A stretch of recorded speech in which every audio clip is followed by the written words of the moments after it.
嗨，大家好，我是李阳，好久不见。作为一名资深的苹果用户，我在用了 iPhone 83年时间以后，发现它的性能已经不太够用了。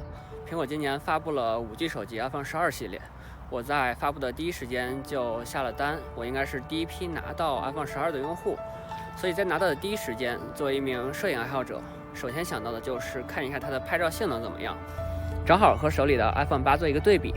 那么今天的视频所有的素材都是通过苹果12和苹果8拍摄的，除特殊注明以外。那么我们接下来看一下这两个手机拍摄的素材怎么样吧。首先看参数 ，iPhone 12的前置摄像头有所提升，但是我从来不用。后置摄像头都是1200万像素，但是 iPhone 12似乎多了一些功能。我分别在日光、超广角、颜色鲜艳的场景、大光比、夜景的环境下进行了对比。那么我们来看样片吧。首先第一组就是在正常日光环境下拍摄的。由于 iPhone 12有了计算摄影的加持，所以蓝天显得更蓝，更接近肉眼看到的颜色。放大到800%看细节，并没有太大差距。iPhone 12似乎好那么一点点。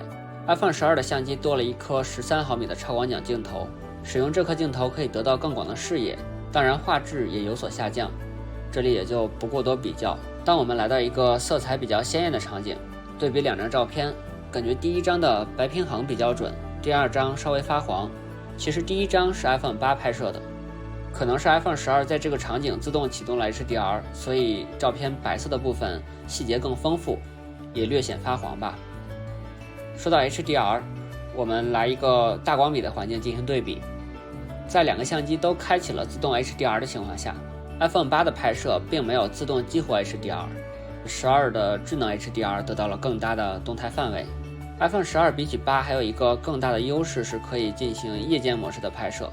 看完照片，我们再来看视频。在参数上， iPhone 12前置摄像头多了 4K 拍摄功能，但是我从来不用。后置摄像头的视频拍摄多了 HDR 功能，可以输出 HLG 色彩空间的文件，也可以自动转码为 RAW 709，这一点我认为是视频功能提升最大的地方。另外 iPhone 12多了人像拍摄，其实也是通过后期计算、虚化和修改光线，边缘识别仍然很不准确。那我现在是在使用苹果12的广角端进行自拍的，可以看到这个视角还是很广的，很适合自拍，但是它的焦距实际上是泛焦的，没办法对焦，所以没有那么实。那么感谢大家收看本期视频，我们下期再见。